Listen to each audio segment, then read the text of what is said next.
he is my younger brother.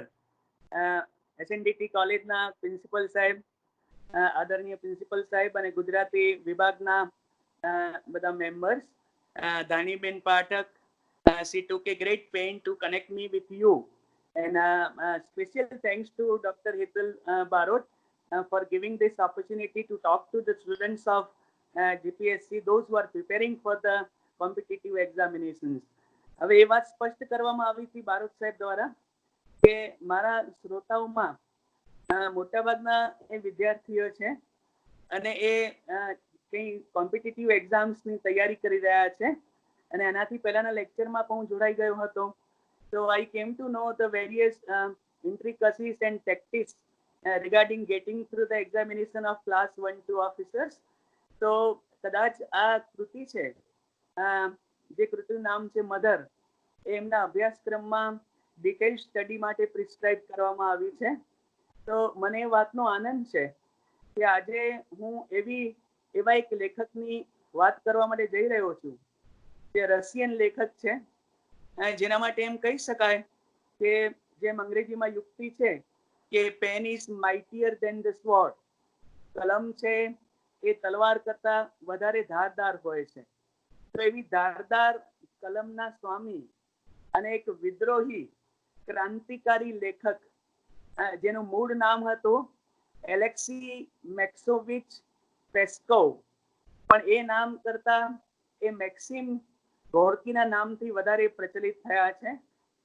એ પણ બહુ આશ્ચર્યની બાબત છે કે રશિયામાં એમની કલમને રશિયન ક્રાંતિના અવાજ તરીકે, રશિયન ક્રાંતિની તલવાર તરીકે ગણવામાં આવે છે.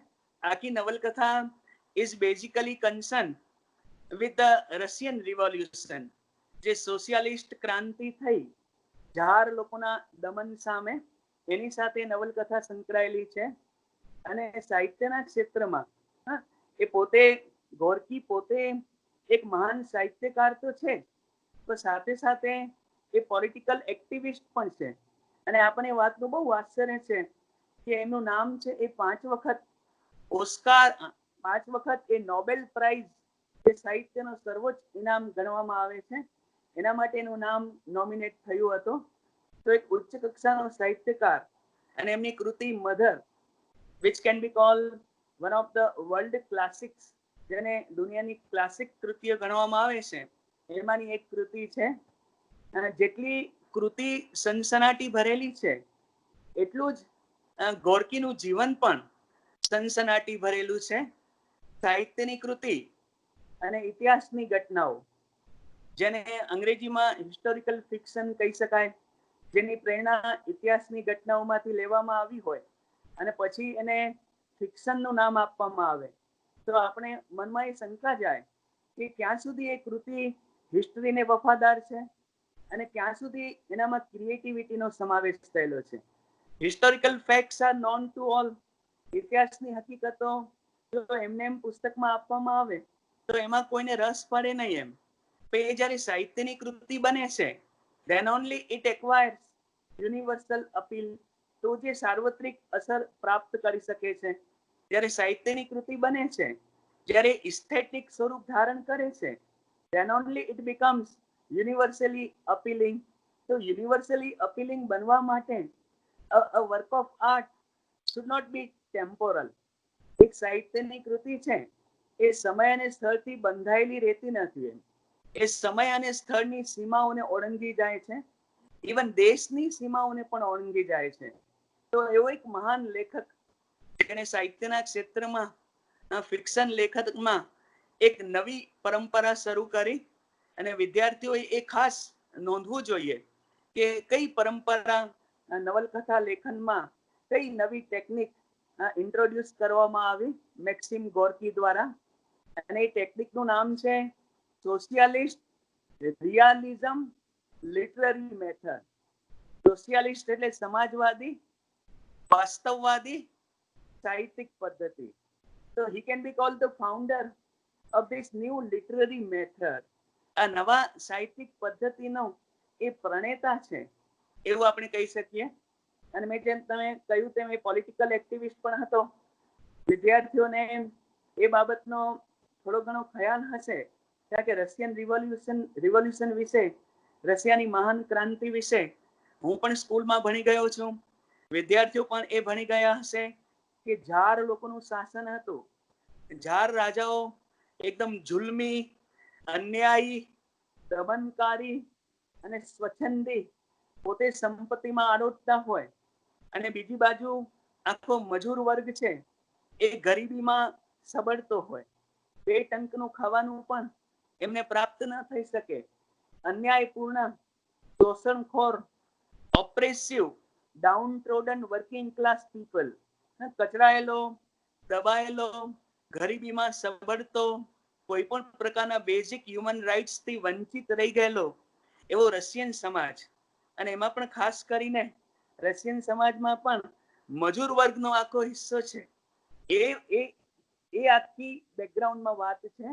અને કેવી રીતે મજૂર વર્ગ છે એ ધીમે ધીમે સંગઠિત થાય છે અને જુલ્મી શાસનની સામે પોતાનો અવાજ ઉઠાવે છે.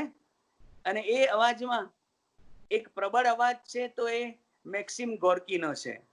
હવે મેક્સિમ ગોર્કીનો જન્મ એક સામાન્ય ગામમાં, નિંજી નામના ગામમાં 1668માં થયો હતો અને 11 વર્ષની ઉંમરે અનાથ થઈ ગયો. He became orphan at the age of 11. 11 વર્ષની ઉંમરે અનાથ થઈ ગયો. એની દાદીમાએ એનો ઉછેર કર્યો હતો અને 12 વર્ષની ઉંમરે he left his house. એને પોતાનો ઘર છોડી દીધું અને આખા રશિયામાં 5 વર્ષ સુધી એને રઝળપાટ કરી, પગપાળા રઝળપાટ કરી.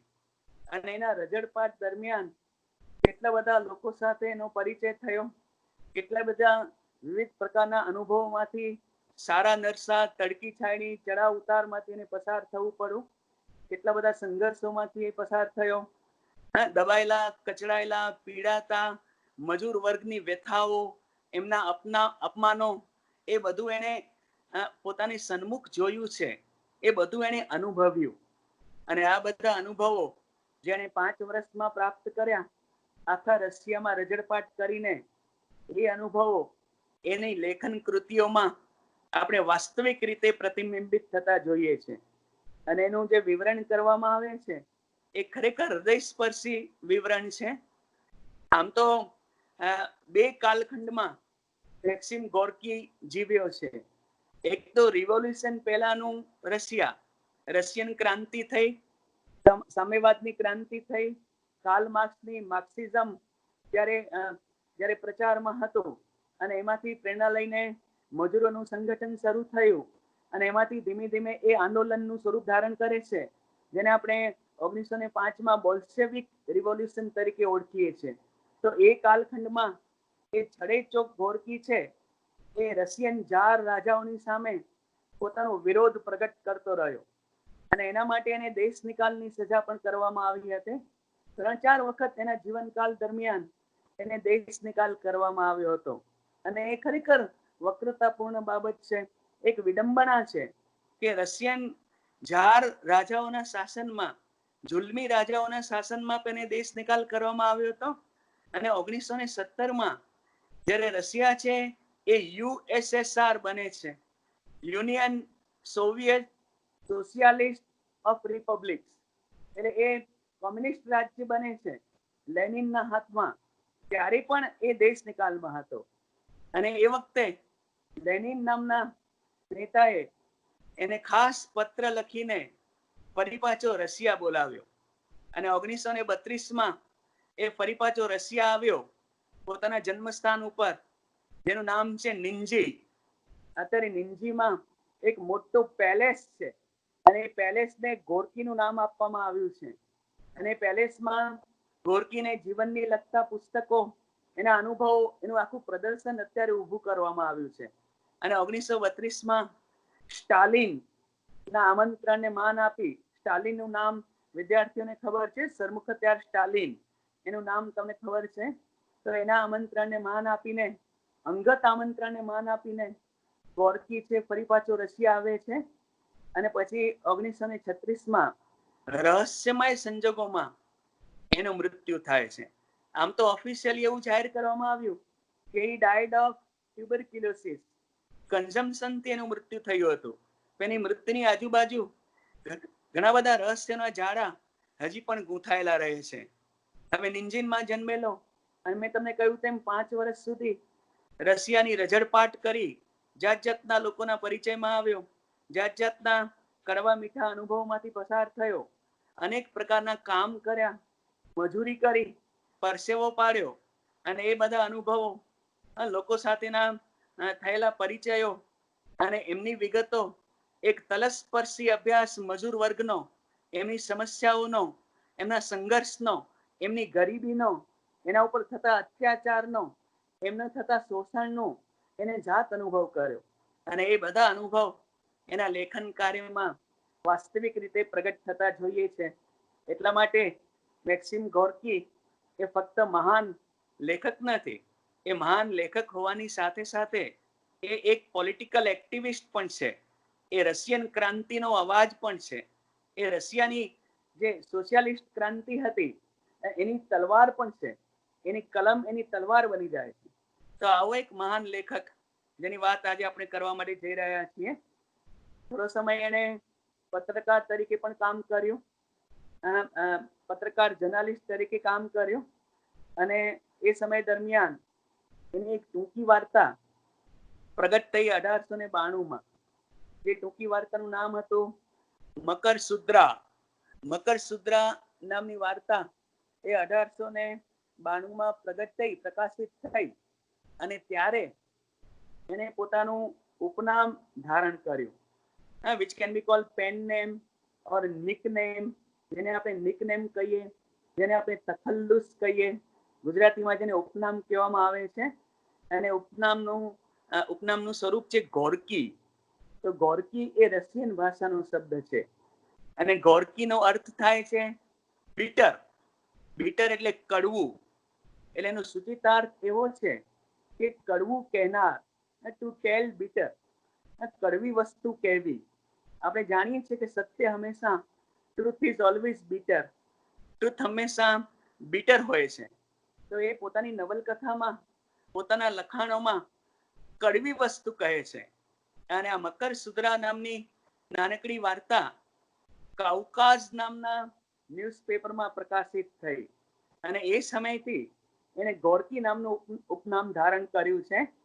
અને ગોર્કી એ સૂચક છે એના મનમાં જે ગુસ્સો ઉભરાઈ રહ્યો છે, એના મનમાં જે અસંતોષ છે, એના મનમાં જે તિરસ્કાર છે જાર શાસન તરફ અને જારિષ્ઠ લોકો તરફ, જાર રાજાઓ તરફ. તમે એનું નામ ઇતિહાસમાં સાંભળ્યું હશે, નિકોલા 1, નિકોલા 2, એવી રીતે જાર પહેલો, જાર બીજો, એવા શાસકો હતા. આખો સમાજ છે એ બે હિસ્સામાં વેચાઈ ગયો હતો, haves and have nots, and that is one of the offset of industrial revolution. ઔદ્યોગિક ક્રાંતિનો એક અનિષ્ટ એ પણ છે કે આખો સમાજ છે બે હિસ્સામાં વેચાઈ ગયો હતો. haves એટલે પૈસાદાર લોકો, those who are rolling in the riches, જે લોકો સંપત્તિમાં આડોટે છે, અને બીજો હિસ્સો છે એ મજૂર વર્ગ, those who are doing bone breaking drudgery in the industry, જે ઇન્ડસ્ટ્રીમાં હાડકા તોડી નાખે તેવી મજૂરી કરે છે. from dawn to dusk they have to work, પરોઢથી કરીને સાંજ સુધી એ પસીનો પાડે છે અને બદલામાં 2 ટંકનું ભોજન પણ માન મળે છે. ઉપરથી અત્યાચાર, અપમાનો, શોષણ એ તો એની સાથે જોડાયેલું જ છે. તો એ લોકોનો અવાજ ગોર્કી બને છે અને એ ઇન્ડસ્ટ્રીયલાઇઝેશનનું એક ઇબિલ છે. તો જાર શાસકો સંપત્તિમાં આડોટી રહ્યા હતા. તો આ પ્રકારની ઇનઇક્વાલિટી આખા રશિયન સમાજમાં વ્યાપી ગઈ હતી અને એ ધીમે ધીમે વર્કિંગ ક્લાસ પીપલને જાગૃત કરે છે. પોતાની કલમ દ્વારા એમને સજાગ કરે છે. પોતાના અધિકારો માટે સંગઠિત થવાની હાકલ એ પોતાના લખાણો દ્વારા આ મજૂર વર્ગને કરે છે. અને 1898માં ગોર્કીનું પહેલું પુસ્તક પ્રકાશિત થયું. એ પુસ્તકનું નામ છે essays and stories. Essays and stories, નિબંધો અને વાર્તાઓ. અને પુસ્તકના પ્રકાશન થવાની સાથે સાહિત્યના ક્ષેત્રમાં એક હલચલ મચી ગઈ. એક સનસનાટી ફેલાઈ ગઈ અને એની સાથે એની લેખક તરીકેની કારકિર્દીનો પ્રારંભ થયો. બીજી એક મહત્વની બાબત એ છે વિદ્યાર્થીઓ કે સાહિત્ય which can be called a work of art, જેને આપણે સાહિત્યની કૃતિ કહીએ એને આપણે કળાની કૃતિ પણ કહીએ છીએ. અને તમે બધા ગુજરાતી સાહિત્યના વિદ્યાર્થી છો તો તમે જાણતા હશો કે કળાની કૃતિનું પ્રથમ કાર્ય, the primary function of any work of art is to give you aesthetic pleasure. એ તમને સૌંદર્યાત્મક આનંદ આપવાનો પ્રયત્ન કરે છે. સુંદર વસ્તુમાંથી ઉત્પન્ન થતો આનંદ. એટલે કોઈ પણ કળાની કૃતિ છે એ સુંદર બનવાનો પ્રયત્ન કરે છે. એટલા માટે રાઇટરને આપણે આર્ટિસ્ટ કહીએ છીએ, because with the help of his imagination, પોતાની કલ્પનાની મદદથી એ સુંદર કૃતિનું સર્જન કરવાનો પ્રયત્ન કરે છે, which is capable enough of imparting aesthetic pleasure. પણ આ ગોર્કી, મેં તમને કહ્યું તેમ એ ફક્ત સાહિત્યકાર હતો એટલો જ નહીં, but he was a social reformer also. એટલે સાહિત્યની કૃતિને એને ફક્ત સૌંદર્યાત્મક આનંદના માધ્યમ તરીકે ન જોઈ, સૌંદર્યાત્મક વસ્તુનું સર્જન કરવું એ સાહિત્ય, એ રીતે એને ન જોયું, પણ એને સાહિત્યની કૃતિને એક પરિવર્તનના અવાજ તરીકે, રશિયામાં આવનારા પરિવર્તનના અવાજ તરીકે, રશિયામાં જે સામાજિક પરિવર્તન, સાંસ્કૃતિક પરિવર્તન માટે જે મજૂર વર્ગ સંઘર્ષ કરી રહ્યો છે એને પ્રેરણા આપવા માટે એને પોતાની કલમને કામે લગાડી. તો એ અલગ પડે છે, સાહિત્યકાર પણ છે અને સોશિયલ રિફોર્મર પણ છે. જેમ આપણે વિક્ટોરિયન એજમાં જોઈએ છે કે મોટાભાગના વિક્ટોરિયન એજના લેખકો, એ પછી ડિકન્સ હોય કે પછી ડબલ્યુએમ થેકરે હોય કે બીજા ઘણા લેખકો વિક્ટોરિયન એજના, એ લેખકો છે એ they were social reformers and they were interested in the reformation of the society, but in the guise of writers, લેખકના વેશમાં એ સમાજ સુધારકો છે અને પોતાની કૃતિને એ ફક્ત સાહિત્યની કૃતિ માનતા નથી, પણ સમાજ સુધારણાના એક માધ્યમ તરીકે એ કામે લગાડે છે. ગોર્કીના લખાણોમાં પણ મજૂરોનો અવાજ છે, મજૂરોની કરુણા છુપાયેલી છે, એમના સંઘર્ષોનું પ્રતિબિંબ છે, એમના કષ્ટો અને અપમાનો, એમને વેઠેલા અત્યાચારો, એ બધાનું રુદન એના સાહિત્યમાં આપણે જોઈએ છે. તો આવા દબાયેલા, કચડાયેલા, માર્જિનલાઇઝ, ડાઉન ટ્રોડન મજૂર વર્ગ છે, એવા લોકોમાં પણ એક માનવતાનો સ્પાર્ક છુપાયેલો છે, ધ સ્પાર્ક ઓફ હ્યુમેનિટી. જે ગોર્કી એ સ્પાર્ક ઓફ હ્યુમેનિટીને બહાર લાવવાનો પ્રયત્ન કરે છે. એના ઉપર આપણું ધ્યાન ખેંચે છે કે એનામાં કેવી રીતે એક માનવતાનો તણખો, એક માનવતાનો પ્રકાશ ત્યાં અપમાનો નીચે સંતાયેલો છે અને જે વ્યક્તિનો એસેન્સ છે એને બહાર લાવવાનો પ્રયત્ન એ કરે છે. તો in that point of view એનું લખાણ ફક્ત સાહિત્યની કૃતિ ન બની જતા it's a means of social reformation, એક સમાજ સુધારણાનું માધ્યમ પણ એનું લખાણ બની જાય છે. અને ગોર્કીનો અવાજ એ રશિયન અવાજ છે, સાંસ્કૃતિક રશિયન ક્રાંતિનો સાંસ્કૃતિક પરિવર્તન માટેના ધ્યેયને એનો અવાજ છે પ્રગટ કરે છે. He has been working to establish socialist society, સામ્યવાદી સમાજની સ્થાપના કરવા માટે જે મજૂરો બધા એકઠા થયા છે એનો ચેમ્પિયન, એનો પ્રતિનિધિ, એમના અવાજને પોતાની કલમ દ્વારા એ વાચા આપે છે. અને પછી 1899માં તો officially he joined Marxist Social Democratic Movement. માર્ક્સવાદી સોશિયલ ડેમોક્રેટિક મુવમેન્ટમાં એ રીતસરનો જોડાઈ જાય છે. અને જોડાયા પછી he became a સેલિબ્રિટી બની ગયો છે, એકદમ ખ્યાતનામ ફિગર બની ગયો છે. અને એના લખાણોમાં એક એવા મનુષ્યને રજૂ કરવામાં આવે છે who is always torn between two opposite poles, જે હંમેશા બે વિરોધી ખેંચાણો વચ્ચે વહેંચાયેલો છે. હેમલેટનું નામ તમે સાંભળ્યું છે મિત્રો? તો હેમલેટ જે ડિલેમા મહેસૂસ કરે છે, to be or not to be, આપણા દરેકના મનમાં એ સંઘર્ષ ચાલુ હોય છે બે વિરોધી પરિબળો વચ્ચે. We are enable two decide vote to do. આપણે જલ્દીથી નક્કી નથી કરી શકતા કે કઈ બાજુ જવું, અને એનો ઉકેલ શોધવા માટે આપણે મથામણ કર્યા કરીએ છીએ. અમિતાભ બચ્ચને પણ એક વખત એમ કહ્યું હતું કે મનુષ્યનું મન છે એ સતત યુદ્ધમાં હોય છે. એક પણ એવી ક્ષણ હોતી નથી જ્યારે એનું મન યુદ્ધમાં ન હોય. તો મનુષ્યના મનમાં ચાલતા સંઘર્ષ ચાલતો હોય એવા વ્યક્તિઓને એ પોતાના લખાણોમાં પ્રગટ કરે છે. અને સંઘર્ષ કોની વચ્ચે છે?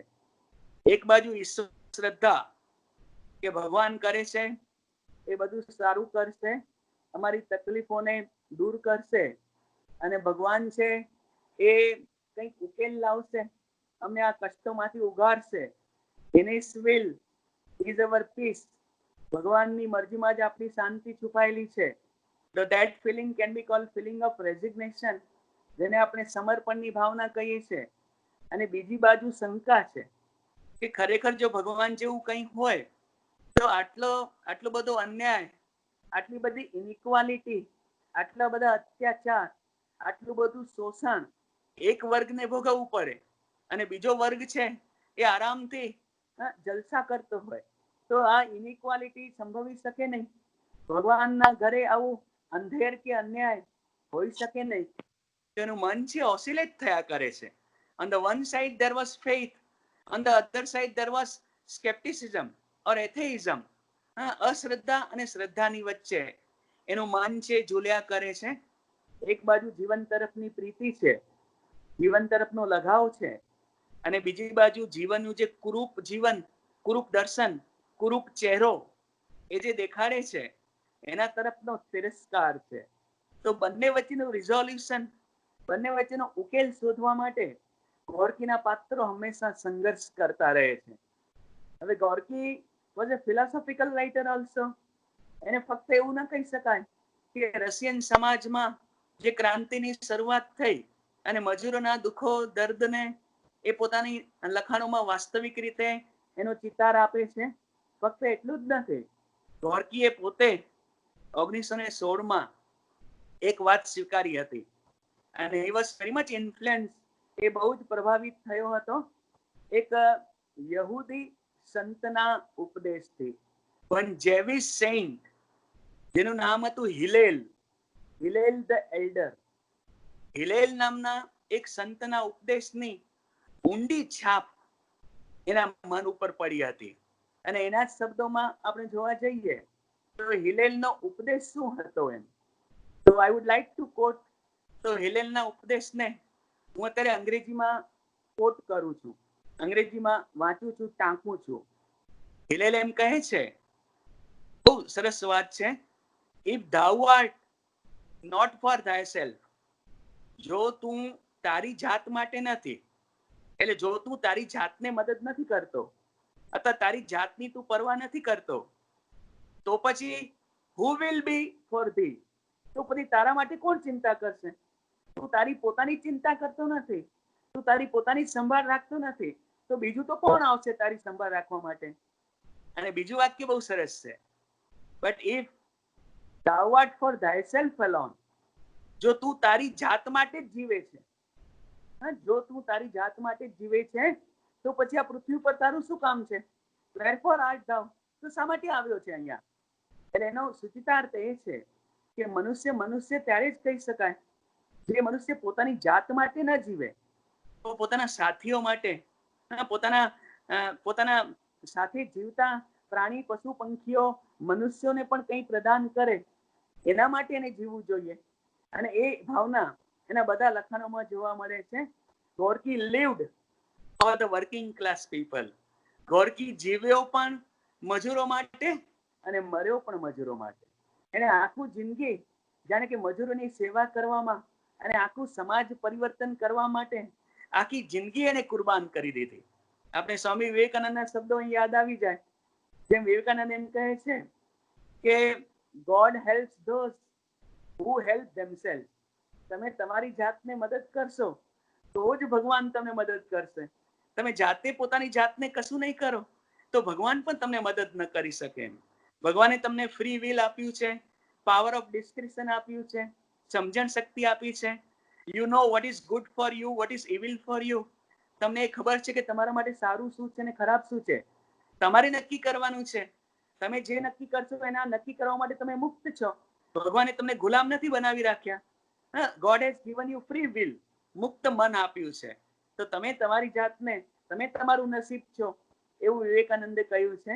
તો હિલેલના વાક્ય આપણે વિવેકાનંદના શબ્દોની યાદ અપાવડાવે છે.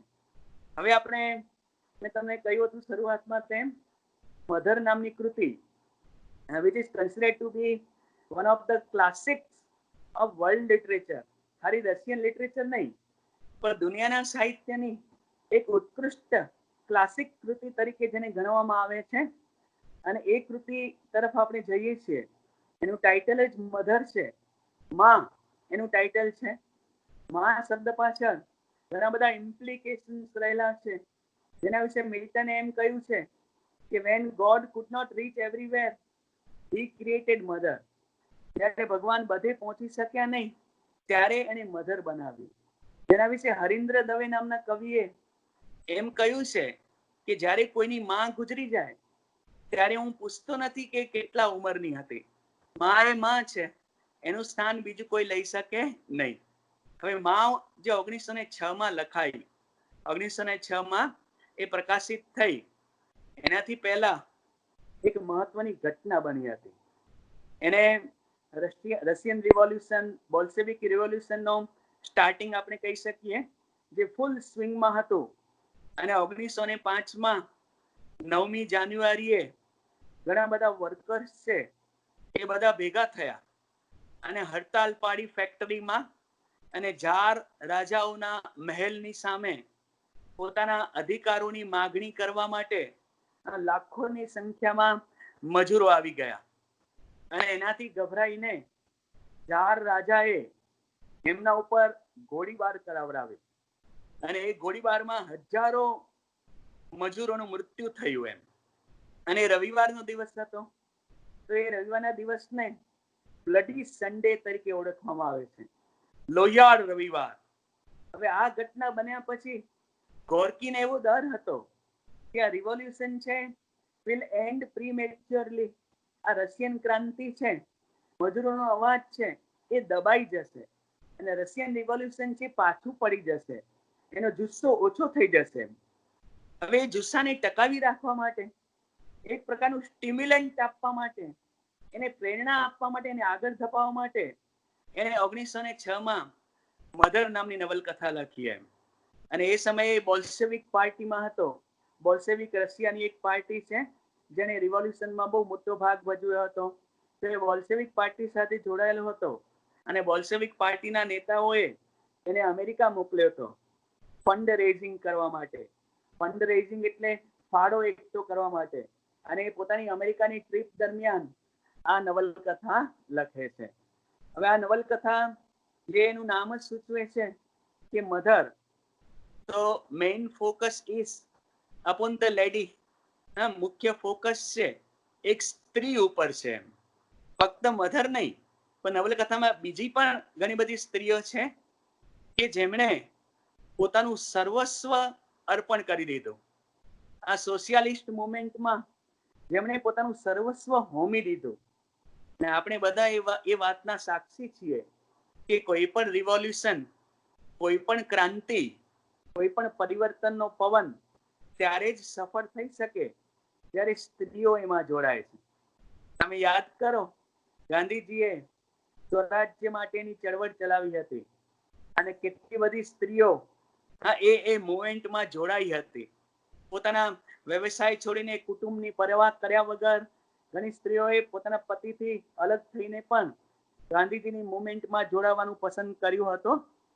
અને એ જ વાત આપણે એક નવલકથામાં, ઇન્ડિયન ઇંગ્લિશ રાઇટર છે જેનું નામ છે, જેની નવલકથાનું નામ છે કંથાપુરા, અને રાજારાવ નામના લેખક છે. અને કંથાપુરામાં ગાંધીજીએ જે હાકલ કરી હતી ચળવળમાં જોડાવા માટે, એમાં કેવી રીતે ગામડે ગામડેથી સ્ત્રીઓ છે, એને ખબર ન હોય, પૂરતું જાણ પણ ન હોય કે આ શેના માટે થઈ રહ્યું છે, તેમ છતાં પોતાનું સર્વસ્વ છોડીને ગાંધીજીની સાથે ચળવળમાં જોડાઈ હતી. તો આ મધર ટાઇટલ છે એ વાતનું સૂચન કરે છે કે the focus is upon the ladies. સ્ત્રીઓનું શું પ્રદાન રહ્યું છે આ બોલ્શેવિક મુવમેન્ટમાં, આ સ્વતંત્રતાની ચળવળમાં સ્ત્રીઓએ કયો મોટો ભાગ ભજવ્યો છે? What is their contribution and what are the sacrifices made by them? એ લોકોએ કયા બલિદાનો આપ્યા છે, શું ફાળો આપ્યો છે, એના ઉપર નવલકથાનું ફોકસ રહેલું છે. હવે એના ઉપર આપણે જઈએ એનાથી પહેલા આ નવલકથા અમે શરૂઆતમાં ક્લિયર કર્યો હતો કે હિસ્ટોરિકલ ઘટનાઓ સાથે સંકળાયેલી છે, અને એ સમયમાં એક હિસ્ટોરિકલ ઘટના ઉપર, બે હિસ્ટોરિકલ ઘટના ઉપર વાસ્તવિક રીતે જે રશિયામાં બની હતી એના ઉપર આ નવલકથા લખાયેલી છે. નવલકથાનું હાર્દ છે આ હિસ્ટોરિકલ ઇવેન્ટમાં રહેલું છે. એક ઘટના જે બની હતી 1902 માં ટોર્મોવ નામના શહેરમાં 1902 માં 1 મે ના મે ડે ડેમોન્સ્ટ્રેશન. મે ડે ડેમોન્સ્ટ્રેશન, ડેમોન્સ્ટ્રેશન એટલે પ્રદર્શન, મે મહિનાનું પ્રદર્શન.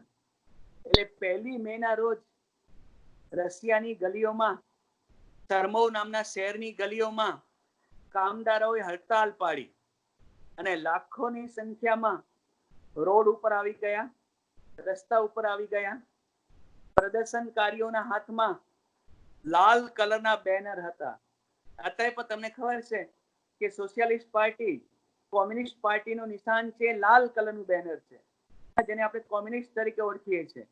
એમના હાથમાં લાલ કલરના બેનર હતા, ધ્વજ હતા, અને બેનર ઉપર આવા સૂત્રો લખાયેલા હતા: ડાઉન વિથ ઓટોક્રેસી.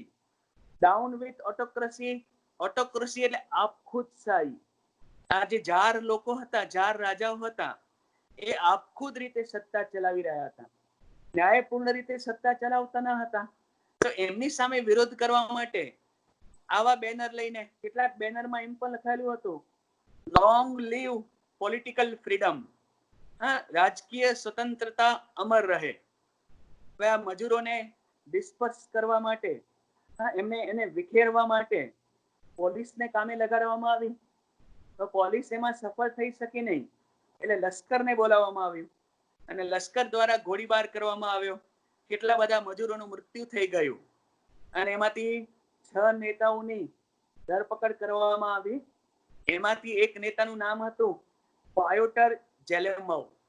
પાયોટર ઝેલેમોવ સાથે ગોર્કીનો અંગત સંબંધ હતો, અને ગોર્કી આ ઘટનાને અંગત રીતે એને જોઈ હતી.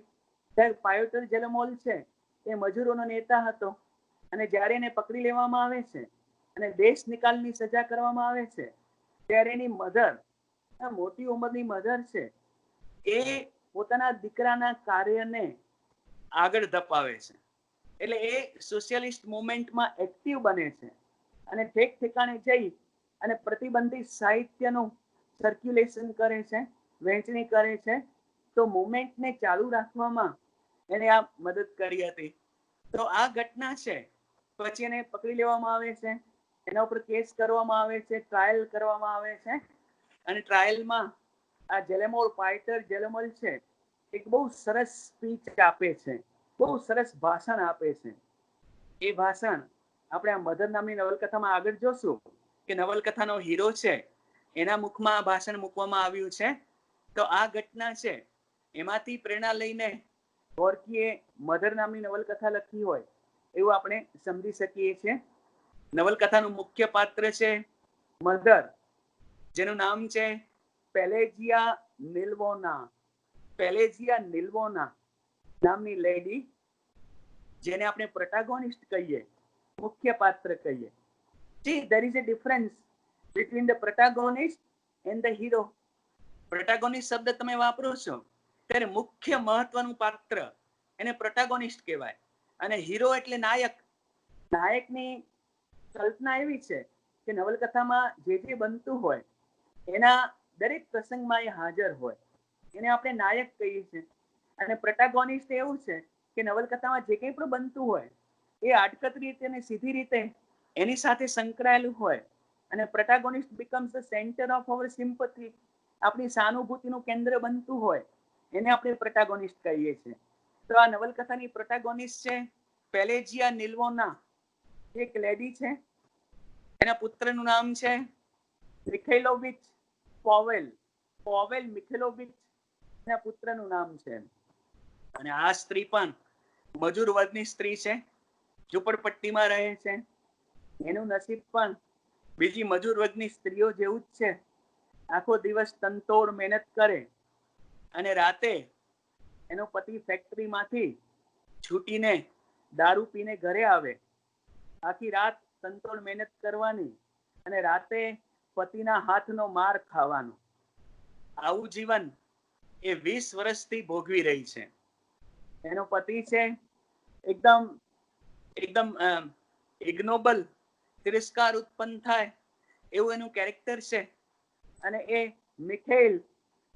મિખેલ સ્લાવોસ એનું નામ છે, જે ઘરે દારૂ પીને આવે છે, ફેક્ટરીમાં કામ કરે છે, ઓછું કમાય છે. અને મોટાભાગના ફેક્ટરીમાં કામ કરતા મજૂરો જે વિસ્તારમાં રહે છે એમાં એ લોકો રહે છે. આખું સ્લમ એરિયા છે. લગભગ બધા મજૂરો રાતે આવે ત્યારે દારૂ પીને આવે છે. હવે એની પાછળ એક આમ તટસ્થ રીતે જોવા જઈએ તો એમની પાસે રિક્રિએશન નું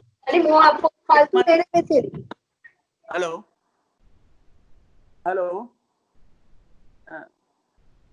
is somebody is willing to talk to me? કોઈને વાત કરવી? I think so some mistakes is there. Microphone ચાલુ થઈ ગયું છે, speaker. Please continue sir. Should I continue? હું ચાલુ yes. Okay. તો હવે એ શું થાય છે કે એ લગભગ મજૂરો દારૂ પીને આવે છે અને પોતાની પત્ની ઉપર અત્યાચાર કરે છે. તો આ પણ લેસવ છે, મિખેલ વેસ્લો, એ પણ એવો જ ટિપિકલ ઝઘડાળુ પતિ છે જે પત્નીને મારે છે, દારૂ પીને ઘરે આવે છે, હાર્ડવર્કિંગ છે, ઓનેસ્ટ છે. એટલા માટે એ પોતાના સુપરવાઇઝરનું ફ્લેટરિંગ કરી શકતો નથી, ખુશામત કરી શકતો નથી, અને એટલા માટે એની કમાણી પણ ઓછી છે.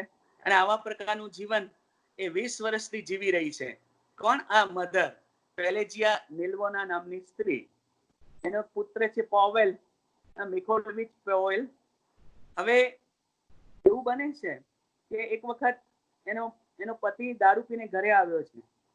હવે છોકરો છે 14 વર્ષનો થઈ ગયો છે, અને જેવું એ પતિ એની માને મારવાનો પ્રયત્ન કરે છે એટલે છોકરો વચ્ચે આવી જાય છે અને પિતાને વોર્નિંગ આપે છે કે તમારે ટચ કરવાનું નથી. અને ત્યારથી પેલો મિખેલ વેસ્લો એ પોતાની પત્નીને એમ કહે છે કે Pasha, your son has grown up. તારો દીકરો હવે મોટો થઈ ગયો છે. You should not ask anything from me. હવે તારે મારી પાસેથી પૈસા માંગવાના નથી. જે કંઈ પણ જોઈએ એ તારા છોકરાને કહેવાનું. અને પછી એ પત્નીની પણ દરકાર કરતો નથી, પોતાના પુત્રની પણ દરકાર કરતો નથી. અને 3 વર્ષ સુધી એમના ઉપર ધ્યાન આપતો નથી. અને 3 વર્ષે એનું પછી મૃત્યુ થાય છે. હવે આવા વ્યક્તિનું મૃત્યુ થાય તો nobody expresses any kind of sorrow. કોઈને પણ દુઃખ લાગતું નથી. એક છુટકારો મેળવ્યો હોય એવો ભાવ છે આ પેલેજિયા નિલ્વોનાને મહેસૂસ થાય છે. અને હવે કુટુંબને ચલાવવાની જવાબદારી છે એ આપણા હીરો પોવેલ ઉપર આવી ગઈ છે. મેં તમને કહ્યું પોવેલ એ હીરો છે, નાયક છે, અને મધર છે એ પ્રોટેગોનિસ્ટ છે. આખી નવલકથામાં રસનું કેન્દ્ર, આખી નવલકથામાં સિમ્પથીનું કેન્દ્ર છે એ નિલ્વોના છે, જેના ઉપરથી આ નવલકથાનું ટાઇટલ મધર આપવામાં આવ્યું છે. તો એ છોકરો 14 વર્ષનો હવે પિતાની જગ્યાએ ફેક્ટરીમાં કામ કરવા માટે જાય છે, અને પિતાના મૃત્યુને હજી 2 અઠવાડિયા પણ નથી થયા.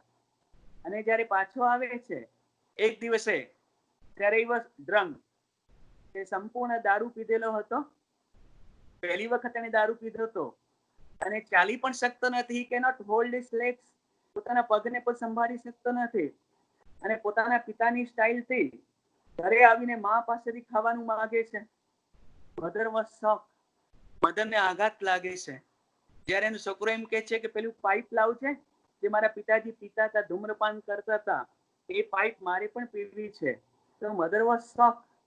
અને મધર એને વાલથી તેમ છતાં ઠપકાથી એમ કહે છે કે what sort of bread winner you will be. તું કેવા પ્રકારનો કુટુંબનો વડો થઈશ? આ રીતે કુટુંબનો વડો ન થવાય. તું આખા કુટુંબનું ભરણ પોષણ કેવી રીતે કરી શકીશ જો આ રીતે દારૂ પીતો રહીશ તો? એમ તો એનો છોકરો જવાબ આપે છે કે બધા પીવે છે આજુબાજુ, એમાં હું પીવું છે એમાં શું વાંધો? એમ તો મધર એમ કે છે કે બધા ભલે પીતા હોય, તારે દારૂ પીવાનું નથી, તારા પિતાજી પીતા હતા અને એમણે પૂરતા પ્રમાણમાં મને દુઃખો આપ્યા છે, સંપૂર્ણ દુઃખો આપી દીધા છે. હવે દુઃખ આપવામાં કંઈ બાકી રહ્યું નથી કે જેને પૂરું કરવા માટે તું પણ પિતાના રસ્તે ચાલી રહ્યો છે. અને એની આંખમાંથી આંસુ વહે છે અને એ ભગવાનને પ્રાર્થના કરે છે કે આને સદબુદ્ધિ આપે, આ છોકરાને આમાં કંઈ સુધારો લાવે, એવી પ્રાર્થના કરે છે. અને એની પ્રાર્થના સફળ થઈ જાય છે. ભગવાને સાંભળી લીધી છે. પોવેલમાં એક ચમત્કારિક પરિવર્તન આવી ગયું છે. He has become a decent fellow. એક સભ્ય વ્યક્તિ બની ગયો છે, જે વાંચવામાં રસ લેવા લાગ્યો છે, એકદમ સોફ્ટ સ્પોકન મળતાવડા સ્વભાવનો થઈ ગયો છે, કોની સાથે વિવાદમાં નથી ઉતરતો અને ફેક્ટરીમાં કામ કરવા માટે જાય છે.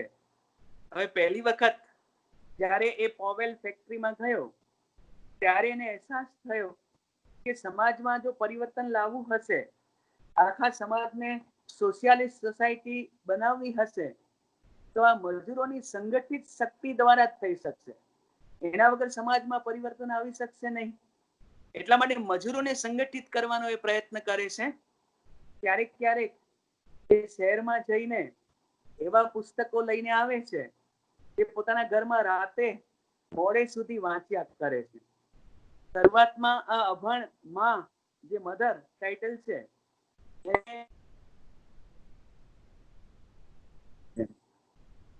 એક વખત એ હિંમત કરીને પૂછે પણ છે કે આ તું શું વાંચી રહ્યો છે? તો પોવેલ એમ કહે છે કે I am reading the books which have been forbidden by Tsarist government.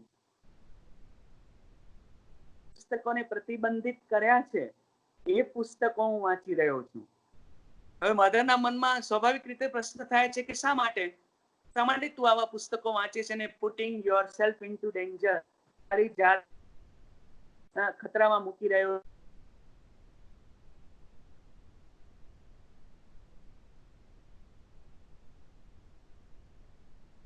માર્ક્સિસ્ટ movement જ્યારે ચાલુ હતી, આ પુસ્તકોમાં મજૂરોના જીવનની વાસ્તવિક હકીકતોનું નિરૂપણ કરવામાં આવ્યું છે. They tell you the truth about the conditions of working class people. Working class લોકોની કન્ડિશનને વર્ણવે છે. એટલા માટે આ હું પુસ્તકો વાંચી રહ્યો છું. હવે ધીમે ધીમે મધરને અંદર ડર પણ છે અને ધીમે ધીમે પોવેલ છે એ પોતાના મિત્રોને પણ લાવે છે ઘરે અને પોતાનું ઘરમાં એક રીડિંગ સેશન શરૂ કરે છે. દૂર દૂરથી મિત્રો આવ્યા છે, સાથી કામદારો પણ આવ્યા છે.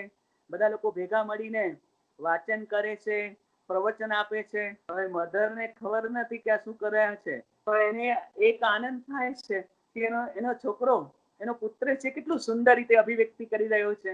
એને બહુ સમજાતું પણ નથી કારણ કે ટર્મિનોલોજી અલગ છે, રિવોલ્યુશનની ટર્મિનોલોજી અલગ છે.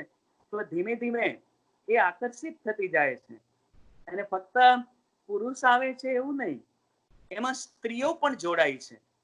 અને પોવેલનું ઘર છે એ ક્રાંતિકારી પ્રવૃત્તિઓનું કેન્દ્ર બની ગયું છે. એમાં બીજા કેટલાક મહત્વના સ્ત્રી પાત્રો પણ અંદર ગોર્કીએ દોર્યા છે અને એ એવી સ્ત્રીઓ છે, દાખલા તરીકે નતાશા, ચશા, લુડમિલા એન્ડ સોફિયા, આ 4 મહત્વના સ્ત્રી પાત્રો પણ ગોર્કીએ દોર્યા છે. નતાશા છે એ સંપન્ન જીવનમાંથી આવે છે. એના પિતા છે મિલ ઓનર છે, ઘણી બધી સંપત્તિના માલિક છે, પણ તેમ છતાં એ બધું ત્યાગીને, જીવનના કમ્ફર્ટેબલ સ્ટાઇલનો ત્યાગ કરીને વિલિંગલી, પોતાની મરજીથી મજૂરોનું કલ્યાણ કરવા માટે, સમાજમાં સોશિયાલિસ્ટ સમાજનું સ્થાપન કરવા માટે એ પોતાના પિતાનું ઘર છોડી અને પોવેલ સાથે જોડાયેલી છે, આ મુવમેન્ટમાં જોડાયેલી છે. તો નતાશાનું પાત્ર ઇઝ વેરી ઇન્ટરેસ્ટિંગ. એ બહુ અને વિલિંગલી she became a teacher and political activist. એ શિક્ષણનું કામ પણ કરે છે, આજુબાજુના મજૂરોને ભણાવવાની વાત પણ એ કરે છે. અને બીજી છે Natasha. Natasha is very strong lady. Natasha is in love with Pavel. એ પોવેલને ચાહે છે અને આ મુવમેન્ટમાં જોડાય છે. એના પિતા પણ લેન્ડલોર્ડ છે. લેન્ડલોર્ડ છે એટલે જમીનદાર છે અને એક રૂરલ એડમિનિસ્ટ્રેટર પણ છે. ગામડામાં એડમિનિસ્ટ્રેશન કરે, સરકારી એડમિનિસ્ટ્રેટર છે. પણ એના દ્રષ્ટિકોણમાં એના પિતા છે એ તો ગરીબ ખેડૂતોને લૂંટી રહ્યા છે, લૂંટેરા છે. તો એ પણ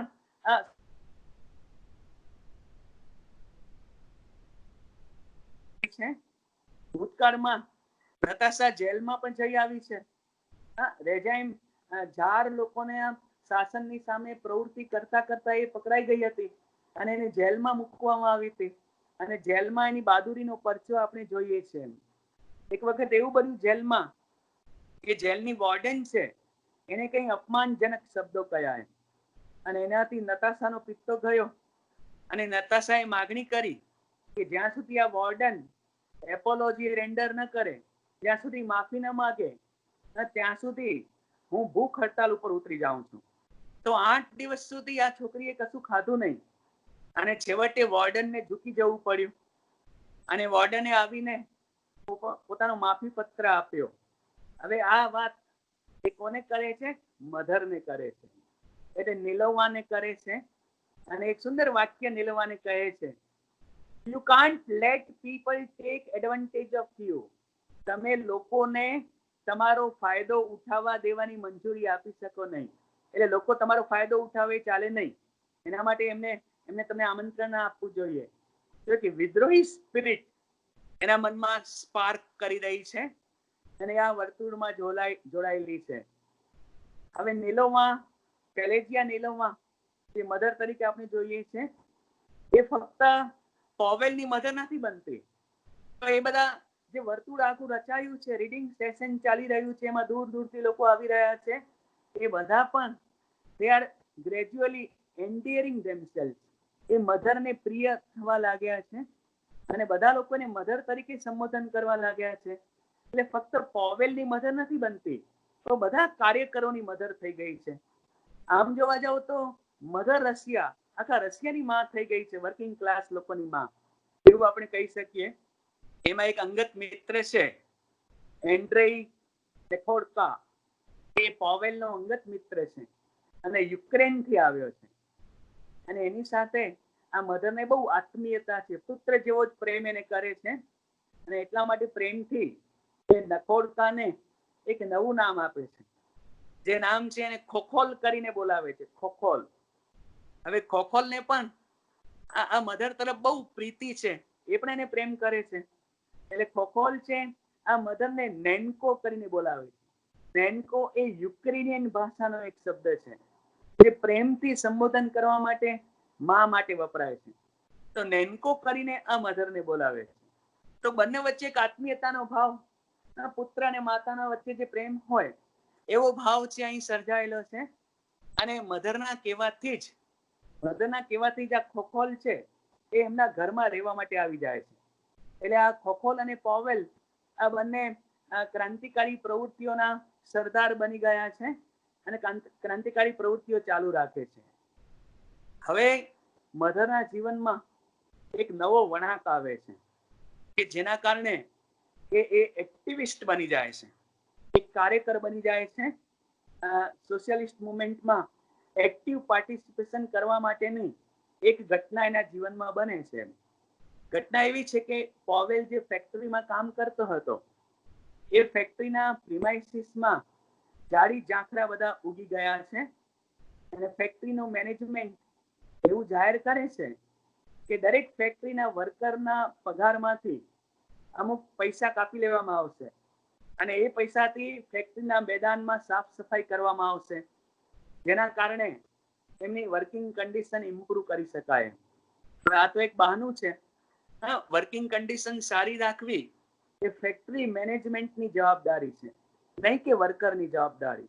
પણ તેમ છતાં વર્કરના પગારમાંથી પૈસા કાપી લેવામાં આવશે, તો આ અન્યાયપૂર્ણ બાબત છે. એટલે પોવેલ એનો વિરોધ કરે છે અને પોવેલની સાથે એના બ્રેધરન્સ, એના કોમરેડ્સ, કોમ્યુનિસ્ટ ભાષામાં, સામ્યવાદી ભાષામાં એને કોમરેડ કહેવાય. કોમરેડ એટલે બિરાદર, સાથી. એક વખત એવું પણ બન્યું હતું કે એમના ઘરે, પોવેલના ઘરે મીટિંગ હતી અને એક સ્ત્રીએ આવીને મધરને આવજો કરતી વખતે મીટિંગના અંતે એમ કહ્યું, ઓકે કોમરેડ, ગુડ બાય. તો કોમરેડ શબ્દ સાંભળીને મધરને એકદમ હૃદયસ્પર્શી શબ્દ લાગી ગયો કે હું પણ સાથી છું, એટલે આઈ એમ ઓલ્સો એન એક્ટિવિસ્ટ, હું પણ એક એક ક્રિયાશીલ કાર્યરત એક કાર્યકર બની ગઈ છું સ્વતંત્રતાની ચળવળમાં, અથવા આ સોશિયાલિસ્ટ સોસાયટી સ્થાપના કરવા માટેની મુવમેન્ટમાં, રિવોલ્યુશનરી મુવમેન્ટમાં મારું પણ ઇમ્પોર્ટન્સ છે. તો એ પરિવર્તન પણ આપણે જોશું આગળ. તો અહીં પોવેલ એની નેતાગીરી લે છે અને બધા લોકો વિરોધ કરે છે મેનેજમેન્ટની સામે. પોવેલને એરેસ્ટ કરી લેવામાં આવે છે, પોવેલને જેલમાં મોકલવામાં આવે છે. હવે એની ગેરહાજરીમાં મધર છે એ આખી પ્રવૃત્તિને પોતાના હાથમાં લઈ લે છે. ક્રાંતિકારી વિદ્રોહી પ્રવૃત્તિ જે છુપી રીતે ચાલતી હતી, જેમાં એ લોકો એવા સાહિત્યનું સર્ક્યુલેશન કરતા હતા સંતાઈને, કે જે પ્રતિબંધિત સાહિત્ય હોય અને જે સાહિત્ય સોશિયાલિસ્ટ મુવમેન્ટને લગતું હોય, સામ્યવાદી સાહિત્ય. તો મધર ઉપર જવાબદારી આવી ગઈ છે અને મધર છે વેશ પલટો કરીને ફેક્ટરીમાં વર્કર્સને ડિનર્સ આપવા માટે જાય છે. અને ડિનર્સ આપતી વખતે પણ એ પેલા ચોપાનિયા લઈ જઈ રહી છે, લખાણો લઈ જઈ રહી છે, જે વર્કર્સમાં સર્ક્યુલેટ કરે છે. હવે પોવેલના અરેસ્ટ પછી પણ એનું સર્ક્યુલેશન ચાલુ રહે છે. એટલે મેનેજમેન્ટને એમ લાગે છે કે પોવેલ જ ફક્ત આ સર્ક્યુલેશન કરતો નથી, કારણ કે પોવેલને અરેસ્ટ કરતી વખતે મેનેજમેન્ટે એવું એલિગેશન કર્યું હતું, એવું આક્ષેપ કર્યો હતો કે આ પ્રતિબંધિત સાહિત્યને સર્ક્યુલેટ કરી રહ્યો છે, એટલા માટે એને એરેસ્ટ કરવામાં આવે છે. પણ જ્યારે મધર આ પ્રવૃત્તિ ચાલુ રાખે છે તો પછી પુત્રને મુક્ત કરવામાં આવે છે, એને છોડી દેવામાં આવે છે. અને પછી એક નવો વળાંક આવે છે. ધીમે ધીમે મધરને એવું રિયલાઇઝેશન થાય છે કે I am also a part and parcel of this revolutionary movement. આ ક્રાંતિકારી મુવમેન્ટનો એક મહત્વનો હિસ્સો હું પણ બની ગઈ છું. અને પછી મુખ્ય ઘટના નવલકથાની, જેને આપણે ક્લાઇમેક્સ કહી શકીએ, પરાકાષ્ઠા કહી શકીએ. ધીમે ધીમે ઘટનાઓ આગળ વધે અને એ પરાકાષ્ઠા ઉપર પહોંચે અને પછી એનું ફોલિંગ ડાઉન આવે, જેને ડિનુમન્ટ કહેવાય. વિદ્યાર્થીઓને, ગુજરાતીના વિદ્યાર્થીઓને ખબર હશે તો એ નવલકથાનું પરાકાષ્ઠા છેક અંત તરફ આવે છે. અંત મધ્યમાં એની પરાકાષ્ઠા આવતી નથી, એનું ક્લાઇમેક્સ છે મધ્યમાં નથી આવતું, પણ નવલકથાના ઉત્તરાર્ધ ભાગમાં અંત પામવાની હોય છે, એ સમયે એની ક્લાઇમેક્સ આવે છે. પિરામિડની સ્ટાઇલમાં જોઈએ તો મે ડે ડેમોન્સ્ટ્રેશન, જેની ઐતિહાસિક ઘટનાની મેં તમને અગાઉ વાત કરી છે. મે ડે, મે મહિનાના દિવસનું પ્રદર્શન કરવાનું નક્કી કરે છે પોવેલ અને એના સાથીઓ, પોવેલ અને એના કોમરેડ્સ. હવે પોવેલ છે નેતા છે, એટલે એ લોકો નક્કી કરે છે કે જે હાઈએસ્ટ કોલમ છે, એટલે જે થાંભલો છે, એની ટોચ ઉપર જઈ અને પોવેલ છે આ ધ્વજ લહેરાવશે, કોમ્યુનિઝમનો ધ્વજ લહેરાવશે, બેનર લગાવશે. હવે આ કાર્ય બહુ જોખમી છે. પોવેલને કદાચ શૂટ પણ કરી નાખે 4 લોકો, અથવા એને અરેસ્ટ પણ કરી નાખે. પણ નેતા હોવાથી this responsibility is incurred by Pavel. પોવેલે આ જવાબદારી પોતાના માથે લીધી છે. હવે જો ગોર્કીની લેખક તરીકેની કળા, લેખક તરીકેનું કૌશલ્ય અહીં પ્રગટ થયેલું છે. He can be called the greatest reader of human nature. મનુષ્યના સ્વભાવનો એ કેટલો ઊંડો અભ્યાસી છે. હવે આ ઘટના જ્યારે બને છે ત્યારે પોવેલની નજીક રહેનારા લોકો, અથવા જે લોકો પોવેલને પ્રેમ કરે છે, એના મનમાં કેવો વિચાર આવે છે? એને પોવેલની સલામતીની ચિંતા થાય છે. તો સૌથી પહેલા તો સસા છે કે જે પોવેલને પ્રેમ કરે છે, એટલે સસા છે એવું સૂચવે છે કે late somebody other do it. તારે આ કરવાની શું જરૂર છે? બીજા કોઈને આ જવાબદારી સોંપ. આ સાયકોલોજીકલ ટ્રુથ છે. પોતાના દીકરાને જવાનું હોય, યુદ્ધમાં જવાનું હોય, ત્યારે માં થોડી અચકાય છે. બીજું કોઈ જાય તો વાંધો નહીં, એ સાયકોલોજીકલ ટ્રુથ છે. તો એ સાયકોલોજીકલ ટ્રુથ પણ અહીં નવલકથામાં આપણે જોઈએ છે. એટલા માટે આ નવલકથા ફક્ત ઐતિહાસિક નવલકથા ન બનતા it has become one of the piece of art. એ કળાની કૃતિ બની ગઈ છે. Let somebody other do it. મધરને પણ કેવું છે, તો મધર કશું કહી શકતી નથી અને પોવેલ દ્રઢ રહે છે કે ના, આ કામ તો મારે જ કરવાનું છે. તો પોતાની પ્રિયતમાને તો એ ચૂપ કરી દે છે, તો મધરની આંખોથી સમજી જાય છે અને ત્યારે મધરને એમ કહે છે, બહુ સરસ વાક્ય છે કે there is a sort of love which keeps a man from doing what he wants. એક પ્રકારનો એવો પણ પ્રેમ હોય છે કે જે માણસને રોકી રાખે છે. માણસ જે ચાહે એ એને કરવા દેતો નથી.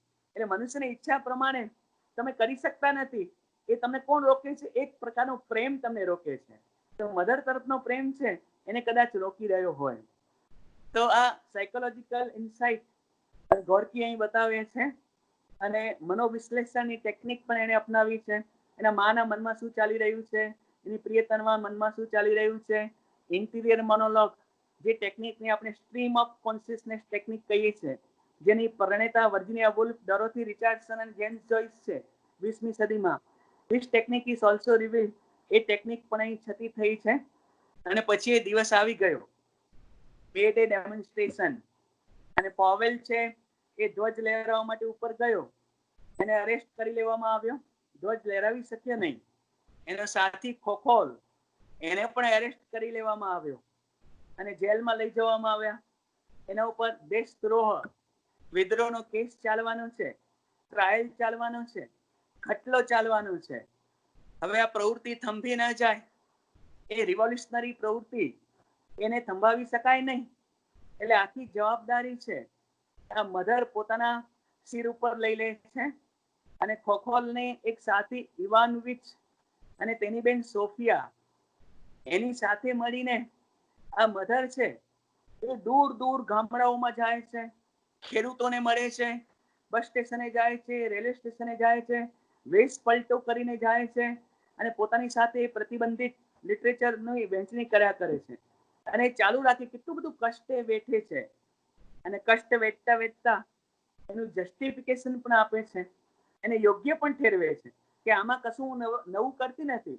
એ શું કહે છે? બહુ સુંદર વાક્ય છે.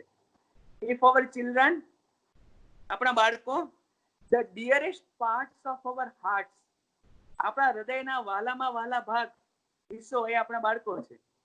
અને આવા બાળકો કેન ગીવ ધેર લાઈફ, પોતાને જીવન આપી શકતા હોય, પોતાની સ્વતંત્રતા આપી શકતા હોય, અને they are ready to dying without a thought for themselves, પોતાની જાતનો વિચાર કર્યા વગર પણ એ લોકો મૃત્યુ પામી રહ્યા હોય. આપણા બાળકો જ્યારે પોતાનું સર્વસ્વ બલિદાન કરવા માટે તૈયાર હોય ત્યારે what ought I to do? તો એક મધર હોવાથી મારે શું કરવું જોઈએ? મારા છોકરાઓ જે હૃદયનો મહત્વનો ભાગ છે એ પણ મરવા માટે તૈયાર છે અને હું કેમ એમને બેસી શકું? મારે પણ મરવા માટે તૈયાર હોવું જોઈએ. એ રીતે એ મધર છે એ પ્રવૃત્તિ ચાલુ રાખે છે. અને કોર્ટમાં ટ્રાયલનો દિવસ આવી ગયો છે. પોવેલને રજૂ કરવામાં આવ્યો છે કોર્ટમાં અને બહુ સુંદર જજીસ સામે પોતાની બહુ પ્રભાવક સ્પીચ આપે છે. અને આખી સ્પીચમાં સોશિયાલિસ્ટ સોસાયટીનો હેતુ, કોમ્યુનિઝમનો હાર્દ આખી સ્પીચમાં આપણે જોઈએ છે. એ સ્પીચ સાંભળીને ત્યાં મોજૂદ રહેલા બધા લોકો એકદમ પ્રભાવિત થઈ જાય છે. જજ પણ પ્રભાવિત થઈ જાય છે. શરૂઆતમાં જજને વોર્નિંગ પણ આપે છે કે એવી એક ક્રાંતિ આવી રહી છે જે અનિવાર્ય છે, જેને તમે રોકી નહીં શકો એમ, અને એ આવીને જ રહેશે. અને એ કહે છે, જજને એના મોઢા ઉપર કહે છે, એ speech I would like to quote. We are against, અહીં ગોર્કીની જે ગદ્ય શૈલી છે એનું દર્શન પણ સુંદર, એનું ગદ્ય કેટલું લાવા જેવું છે, ધસમસતા, ધગધગતા લાવા જેવું ગદ્ય અહીં લખ્યું છે. We are against the society whose interests you judges have been ordered to defend. અમે એવા સમાજની વિરુદ્ધમાં છીએ એ સમાજના હિતોનું રક્ષણ કરવા માટે તમને હુકમ આપવામાં આવ્યો છે. તમને એટલે કોને? જજીસને. તમે અહીં બેઠા છો એવા સમાજના હિતોનું રક્ષણ કરવા માટે જે સમાજના અમે વિરોધી છીએ. We are its uncompromising enemies. અમે લોકો આવા સમાજના અસમાધાનકારી દુશ્મનો છીએ. And yours too. અને અમે તમારા પણ દુશ્મન છીએ. And no reconciliation between us is possible. આપણી વચ્ચે કોઈ સમાધાન શક્ય બનશે નહીં જ્યાં સુધી અમે જીતી ન જઈએ, અમારું યુદ્ધ ન જીતી જઈએ ત્યાં સુધી સમાધાનને કોઈ અવકાશ નથી. All of you, our masters, અમારા માલિકો થઈને તમે બેઠા છો એ તમે બધા are more like slaves. તમે ગુલામો જેવા વધારે છો than we. અમે તો ગુલામ છીએ તો અમારા કરતા વધારે ગુલામ તમે છો. શા માટે? કારણ કે યુ આર એન્સ્લેવ. તમને ગુલામ બનાવવામાં આવ્યા છે સ્પિરિચ્યુઅલી. માનસિક રીતે વૈચારિક રીતે તમે ગુલામ છો, જ્યારે અમે તો ફિઝિકલી ગુલામ છે, અમે ભૌતિક રીતે ગુલામ છે, માનસિક રીતે ગુલામ નથી. પણ તમે તો અમારા કરતા વધારે ગુલામ છો, કારણ કે તમે તો આત્માથી ગુલામ થઈ ગયા. તમારો આત્મા તમે સરેન્ડર કરી દીધો છે, તમારા વિચારો તમે સરેન્ડર કરી દીધા છે, એટલે યુ આર મોર સ્લેવ. હવે આ ભાષણ સાંભળીને બધા કોમરેડ્સ એકદમ પ્રભાવિત થઈ ગયા છે. પોવેલની માં પણ ગદગદ થઈ ગઈ છે અને બધા સજેસ્ટ કરે છે. પછી ન્યાય આપવામાં આવે છે, જજમેન્ટ આપવામાં આવે છે કે પોવેલને દેશ નિકાલની સજા કરવામાં આવે છે, સાયબેરિયા મોકલવાનું છે. સાયબેરિયા નામના દેશમાં એને દેશ નિકાલ કરવાનો છે હંમેશ માટે. તો આવું સાંભળીને માં છે એ પડી ભાંગતી નથી. એકનો એક દીકરો છે, એની સ્પિરિટ જુઓ, આ મધરની એની સ્પિરિટ જુઓ કે એકનો એક દીકરો હવે જતો રહેશે, ત્યારે પણ એનું મોઢું નહીં જોઈ શકું, એ વાતથી એ ચલિત થતી નથી. અને એ દીકરાનું જે અધૂરું કાર્ય છે એને આગળ ધપાવવા માટે બેવડી મહેનત કરે છે.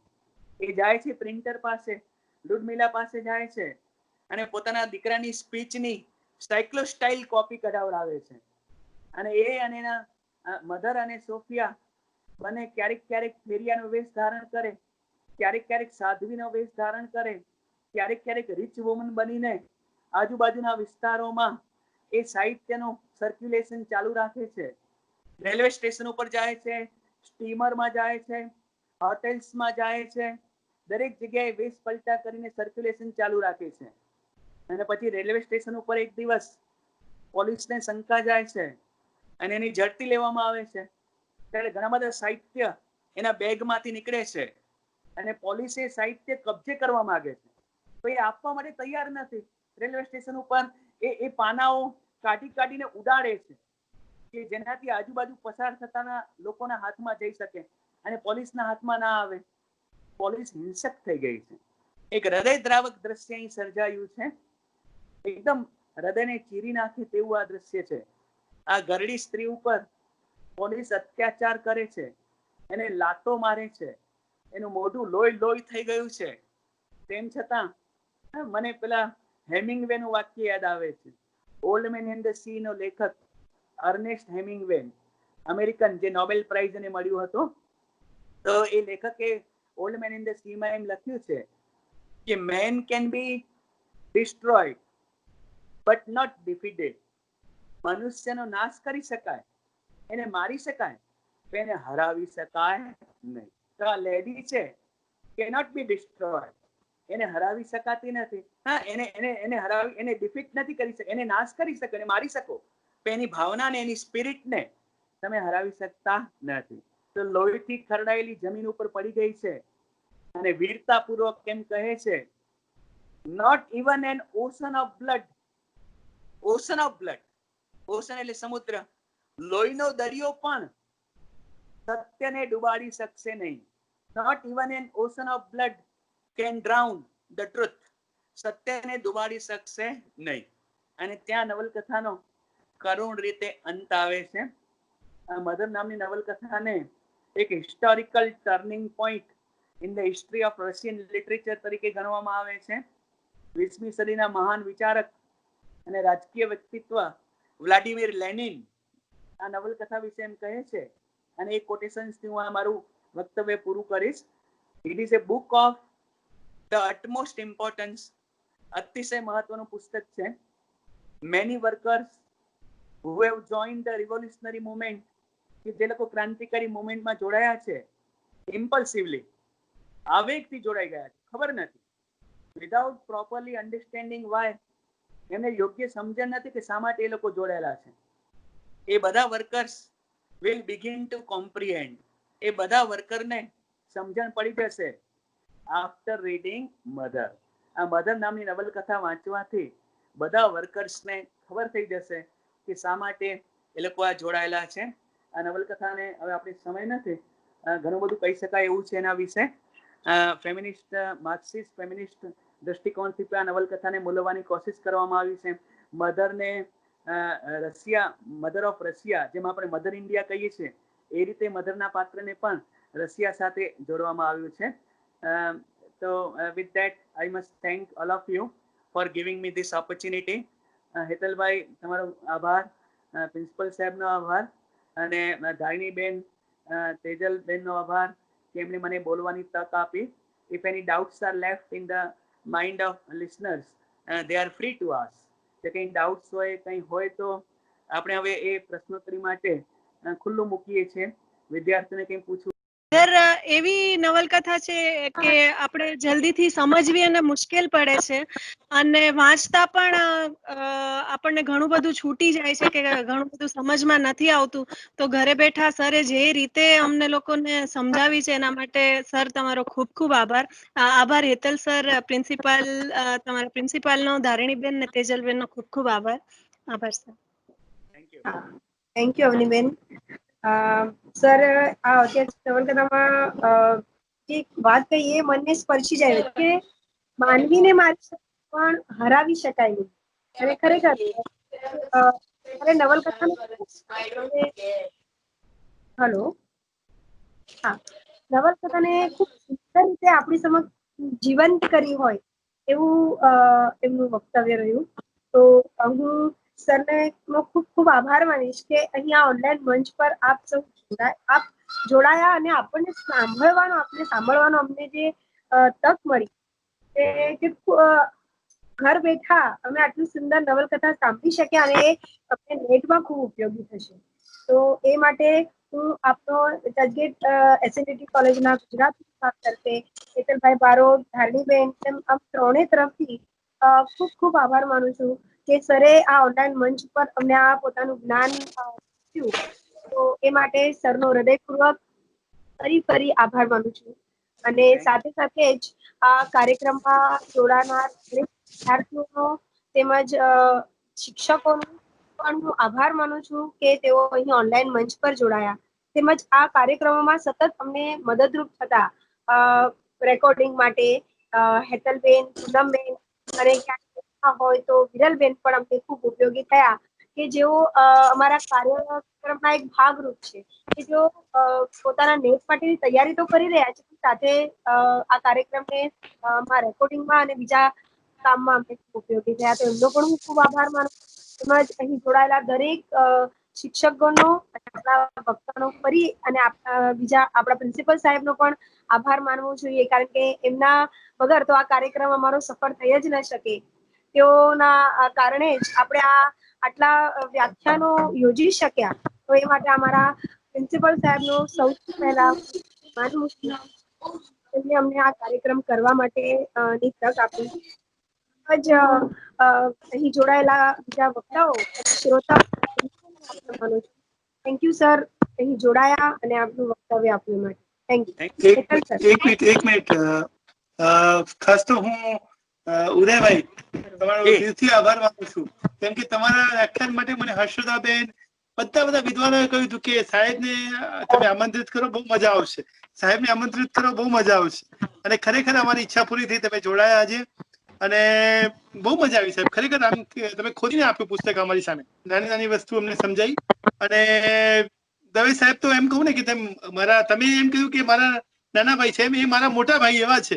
દવેભાઈ સાથે મને એવું સંબંધ છે એટલે કે મને બહુ આનંદ થયો કે દવે સાહેબ જોડાયા અને આવી રીતે તમારા આશીર્વાદ અમને મળતા રહેશે અમારી કોલેજને, અમારા વિભાગને, અને આપણે સંયુક્ત ઉપક્રમે કાર્યક્રમો કરતા રહીશું. દવે સાહેબ ફરીથી તમારો આભાર. ઉદય સાહેબ તમારો પણ આભાર. જય હિન્દ, જય ભારત સાહેબ. એક રિક્વેસ્ટ છે ઉદય સાહેબ. હા બોલો બેન. હા સાહેબ, આપે બહુ સરસ સમજાવ્યું છે. રેકોર્ડિંગ બી અમારા પાસે ઉપલબ્ધ તો છે જ, પણ જો અગર આપનું થોડું આર્ટિકલ મળી જાય તો અમારામાં એક સોનામાં સુગંધ ભર્યા જેવું થઈ જશે. ચોક્કસ હું આર્ટિકલ લખવાનું કરીશ. એમ છૂટું છવાયું મેં લખ્યું છે પણ એને આખું મઠારીને હું તૈયાર કરીશ જો વિદ્યાર્થીઓને હેલ્પફુલ. ચોક્કસ. અને આશીષ સાહેબ જોડાયા એના માટે બી હું એમનો આભાર માનીશ. આપણે સવારે વાત થઈ હતી, આપે કીધું હતું કે અનુકૂળ હશે તો હું જોડાઈશ અને એના માટે આપનો ખૂબ ખૂબ આભાર કે આપ જોડાયા અમારી સાથે. અમને બહુ આનંદ થયો. ધન્યવાદ ભગીની, ધન્યવાદ. અને મારા 3 દાયકાની સફરમાં ઉદયભાઈ સાહેબ છે મારા મોટા ભાઈ, આખી ઢાલ બનીને હંમેશા મારી સાથે ઉભા રહેલા છે અને મારી પ્રગતિમાં મોટો એમનો સંસ્કાર, સાહિત્ય સિંચનમાં મોટો ફાળો છે ઉદયભાઈ. અને એમના ધર્મપત્ની મારા બેન છે, મિત્રાબેન, બંનેનો બહુ જ ફાળો છે. હા, ચોક્કસ. ધન્યવાદ ભગીની. Thank you sir, thank you very much. આપના પ્રેમ બદલ આપનો ઋણી રહે. ના ના, બધાનો આભાર. થેન્ક યુ સાહેબ. હા, thank you sir, thank you. Thank you sir. Okay, આપણે કાર્યક્રમ સમાપ્તિની ઘોષણા